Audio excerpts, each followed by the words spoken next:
Hello everyone. In today's video, we'll discuss about lexical errors.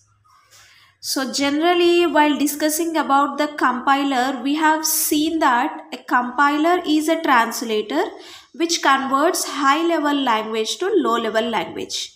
And whereas coming to lexical analyzer, the lexical analyzer is used to read the stream of characters and produce it in the form of tokens.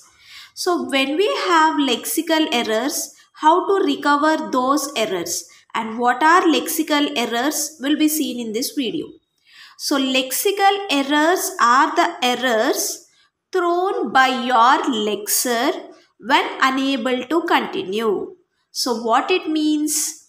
So lexical errors are nothing but when there is no way to recognize a lexeme. When there is no way to recognize a lexeme as a valid token for your lexer. So in lexical analyzer, what we are doing, it is reading some stream of characters and it is representing or it is recognizing them as a lexeme first. And if that lexeme is being matched with any of the pattern, then it will recognize it as a token. So if not, if the lexer is unable to recognize it as a lexeme, then an error occurs that is called as the lexical error. So lexical error are the errors thrown by your lexer when unable to continue. So what is the meaning of unable to continue is when it is unable to recognize a lexeme. And one more error we have, that is syntax error. Syntax error will be thrown by scanner when a given set of already recognized valid tokens doesn't match any of the right sides of your grammar rules. So syntax errors are nothing but if already they are recognized as a valid tokens, but even though if they are not matching with the grammar rules, then there occurs an error that is called as the syntax error. So there are some error recovery actions followed. In that, the first one is the panic mode. So what is a panic mode is nothing but successive characters are ignored until we reach to a well-formed token. So in panic mode, what we do is, see for example, we have considered here open braces 1c is equal to x closed braces. So this is the statement we have considered as an example. So in this, there are many tokens. 1c is equal to x. So there are many tokens, but these tokens doesn't have any meaning. So these tokens are not having any meaning or they are not following any pattern. See here, in between of the braces, there are many tokens which are difficult to identify or not having correct pattern. So there is no correct pattern for this because 1 is an it is a digit, and C is an identifier, is equal to is an operator, and X is an identifier, and here there are some special symbols. So there is no certain meaning for this expression or statement. So what we do by using the panic mode, so when this type of things are taken, then there occurs an error. So to recover from this error, the first recovery action which we are using is the panic mode. So in this panic mode, we are going to ignore the successive characters. So successive characters if we ignore, so here as there is no meaning here, we are going to ignore this 1, C is equal to and X.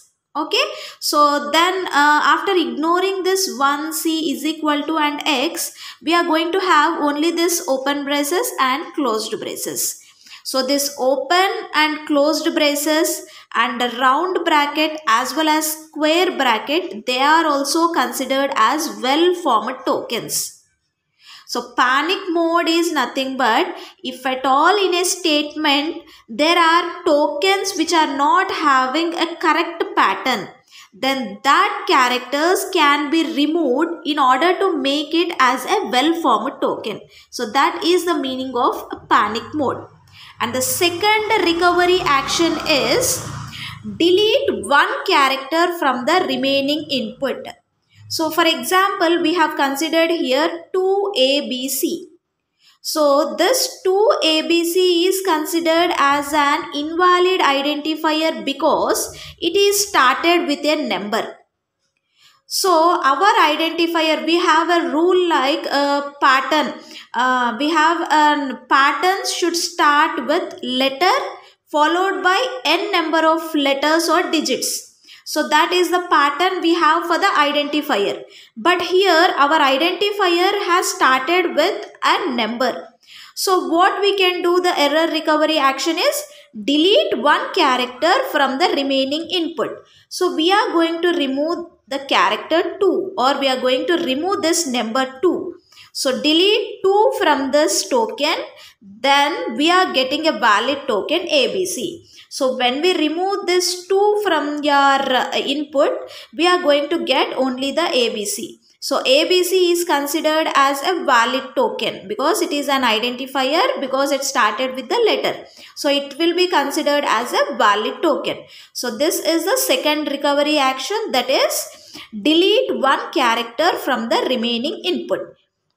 And the third recovery action, error recovery action, is insert a missing character into the remaining input. So here I have considered an example like 12ABC. So this is also an invalid token because there is no pattern matching for this, because it has been started with a number. It is not being matched with any of the pattern. So to make it a valid token, what we can do, we can insert a missing character. So we can insert like a missing character star. So if we insert star in this, then we get like 12 star ABC. Then 12 star ABC may be considered, can be considered as a valid token. And we can insert space. Then we get two values. So in between this 12 and ABC, if we insert space, so it will be considered as two values, like 12 is one value and ABC is one value. So we are inserting a missing character like operator or space. So we can insert any operator or space. So this is the other recovery technique. And the next error recovery technique is replace a character by another character.